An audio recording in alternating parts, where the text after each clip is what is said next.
Alright, nasa linya natin, Weng, si Kamalek Chairman George Erwin Garcia. Chairman, magandang umaga, si Joel tsaka si Weng. Good morning po. Magandang umaga po, Mamueng, Sir Joel. Magandang umaga po sa mga kababayan natin. Kahapon kausap namin si Eric Alvia. Ang daming nag-text dito, nagtatanong, ano bang dapat dalhin para Register anywhere. mag-register anywhere ng Kamalek? Anong ID bang dapat dalhin, Chairman? Dapat po government-issued ID na naglalaman ng address, na dapat po yung address kung saan sila nagpaparehistro. So lalo na po yung mga nagpapatransfer ng registration. Halimbawa po, ang inyong registration ay nasa isang probinsya, sabihin na natin sa Quezon, at pagkatapos kayo magpapatransfer sa Quezon City, dapat po ipapakita niyo pong government-issued ID, isang government-issued ID na may address ng Quezon. Okay. Ng Quezon City, ng Quezon City dahil dito niyo ililipat. So para po, talaga magpapatunay na more or less kayo ay residente nitong lugar kung saan kayo nagpapalipat o saan kayo nagpaparehistro. Again, inuulit po natin, Sir Joel, Mamueng, wag na po magdala ng mga sedula o kaya po police clearance o kaya po yung NBI clearance sapagkat ito po yung hindi mga ID at the same time, hindi na rin po namin, again, uulitin ko po, na tatanggapin ang company ID sapagkat may nahuli nga po tayo dyan na nag-mass manufacture ng company ID para lang patunayan yung pala hindi naman talaga taga doon at hindi doon nakatira. Pinalabas lang na nagtatrabaho doon kunyari at doon nakatira din yung mga manggagawang ito. In short, updated government-issued ID. Government-issued ID, driver's license, passport, ano pa ba yun? National ID, kung meron kayo Kung, tapos, ano pa ba yun? Pwede ba dyan ang... Meron itong barangay ID? Wala. Chairman? Wala po. Pero wala. wala pong barangay Postal. ID. Pero may isa pong meron po isang mas mabilis na makuha. Postal ID. Postal Ayun. ID, yes. Yung pwede yan, Postal tatanggapin ID ng po. Comelec yan. Ay, opo. Dahil at least po yun ay gagaling sa post office natin. At dapat naman talaga makakuha rin tayo ng postal ID. Kinakailangan natin yan sa pagkuha din ng ating mga sulat sa ating pong post office. Paano po kung college student daw pero nasa voting age na pero wala siyang national ID, wala pang government ID? Student ID po, Ma'am Weng. Pwede po nilang dalahin. Na may Opo, at complete ito po, address. Tama po. At ito po, ito liniliwanag natin. Kung ngayong araw na to, kayo ay magpaparehistro pero kayo ay 17 years of age pa lamang. Pero sa araw ng eleksyon sa May 12, sa next election sa 2025, kayo ay 18 na. Pwede na po kayo magparehistro ngayon pa lang. Kahit po hindi pa kayo technically 18 years of age. Ngayong araw na ito na nagpaparehistro kayo. Yung mga bagong magpaparehistro, kailangan ba ng birth certificate, Chairman? Ay, hindi po. Hindi na. po Talagang kailangan ID ng lang. birth certificate. ID Opo, lang. total naman Alright. po. Opo, kaya po namin ma-counter-check, ma-verify pati yan. Bago po kasi yan pa-approve ng Election Registration Board, ay ika-counter-check muna yan kung yung tao nag-a-apply ay isang double or multiple registrant. Ibig sabihin, kung may previous registration na po upang kapag ka po aaprubahan o i-disapprove ng ERB, alam po nila kung ano magiging aksyon na gagawin doon sa application na yan. Ang ganda na naging pilot natin nung isang araw, nagpunta kayo sa Pag-asa Island at talagang pinuntahan nyo yung pinaka kasuluk-sulukan, Weng, no? Na bahagi pa rin ng Pilipinas po yung Pag-asa Island, mga kapuso, no? Naman, West Philippine Sea. Although nandiyan daw yung pinaka bagong Chinatown. Hindi, Chairman, wala ba? Kumusta yung pagpunta niyo doon, Chairman?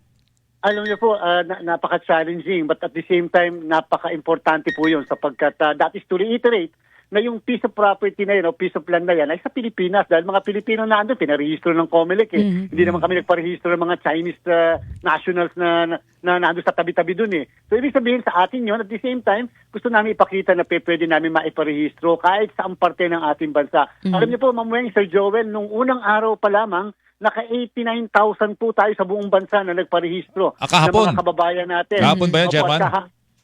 Opo, 89,000 po yan. At ano po, Sir Joel, hanggang kahapon, mga 175,000. Wow. Lahat na nagpaparehistro. Isipin niyo po, pangalawang araw pa lamang po kahapon at tayo po hanggang September 30 pa magpaparegister. Kaya napaka-encouraging po itong nangyayaring ito. At lalong-lalo na po kapag fully na-launch na natin yung Register Anywhere program sa lahat ng 171 participating malls natin sa buong bansa. Ito maganda rito, Weng.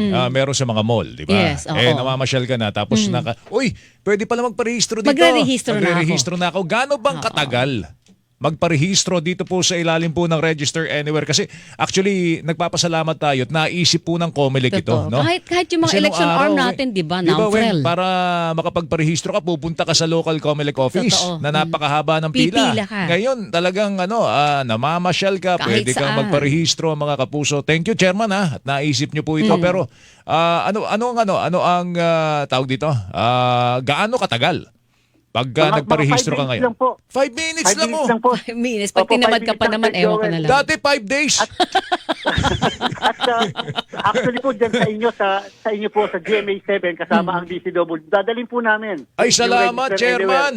Oo. So dito na tayo magre-register. Dito, Sir, di na kami pupunta anywhere. Oo. Dito lang. Dito na lang po. Makikihintayin niyo po yan dahil ito pong darating kahit po sa mga religious organizations, magmula po sa Dating Daan, Iglesia ni Cristo, sa Jesus is Lord, kahit po dito kay Brother Mike Velarde, kahit po dito sa lahat po halos dadalhin po natin, pupuntahan natin upang maipakita natin na itong pagpaparehistro ay wala pong pinipili. In fact po, Ay, salamat naman. nakikipag-negotiate na tayo na baka pwede makapunta sa Camp Abu Bakar diyan sa may Mindanao. Bangsamoro, sa Maguindanao upang makapagparehistro tayo. Kahit po doon sa may Tibuli tribe po sa atin po diyan sa Bukidnon, plano po natin dalhin yung pong registration. Halimbawa po merong mga organisasyon o kaya naman ay isang kumpanya na kagaya po namin, gustong doon na lang sa kanilang tanggapan magkaroon ng pagpaparehistro ng kanilang mga kawani. Pwede mag-request po sa COMELEC?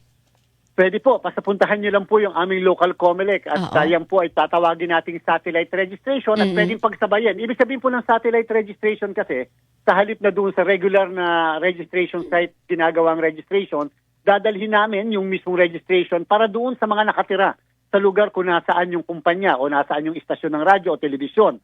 At pagkatapos po, pwede rin namin isabay na yung registration anywhere para naman sa mga hindi taga doon pero magpaparehistro sa ibang lugar maliban doon sa lugar kung nasaan yung kumpanya o yung istasyon ng radyo o telebisyon. Yun, kita mo. Okay, kahapon. Pinapadali niyo yung buhay ng mga botante. Salamat, Chairman. At madali na ho magparehistro po ngayon. Kahapon, ang concern ni Weng, tinanong niya si Eric Alvia ng NAMFREL. Ang sabi niya, ito ba'y daan o simula ng paglilinis ng listahan ng mga botante? Chairman.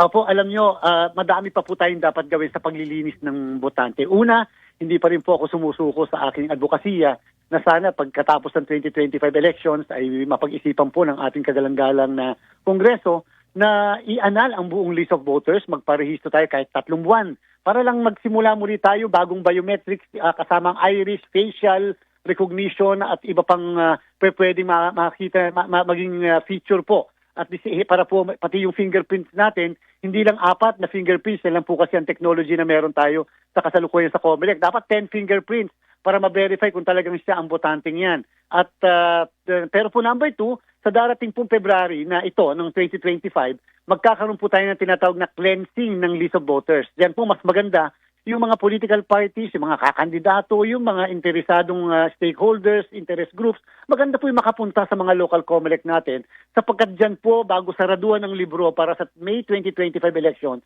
magkakaroon po tayo ng cleansing. Titingnan isa-isa, bakit naandito pa yan, ito patay na, o ito dapat tinanggal na, para po may participation ng lahat sa ating pong paglilinis ng listahan. Hanggang kailan tong Register Anywhere, Chairman? Hanggang August 31 po yan, natatagal. Mas maaga po kasi pa namin, ipaprocess pa yung pagpapadala sa bawat bayan, bawat syudad, kung saan talaga gustong maparehistro ng mga kababayan natin. So mas maganda po may tamang period pa para lang mapaghandaan. Kasi po, again, inuulit po natin, pag po kayo pumunta sa mga registration sites namin, Sir Joel Mangmueng, hindi po kayo automatically registered pa. Kayo po ay applicant pa lang. And therefore, magkakaroon po ng meeting yung Election Registration Board ng bayan nyo o syudad upang aprubahan o i-disapprove ang kanilang application for registration. Doon nyo lang po malalaman kung kayo ay rehistrado na o kung may nag-o-oppose o nag-o-object sa inyong registration. Alright, hanggang hanggang linggo o Lunes hanggang Sabado lang? Doon po sa Register Anywhere po, Sabado po gagawin yan, lalo na po sa mga malls at yung po regular registration mula Lunes hanggang Biyernes po. Alright. Chairman, salamat. Chairman, thank you. Ingat ka, thank you. Maraming salamat po, mabuhay. Ingat, sir. Thank you. Chairman George Erwin Garcia, COMELEC, mga kapuso. Flash report.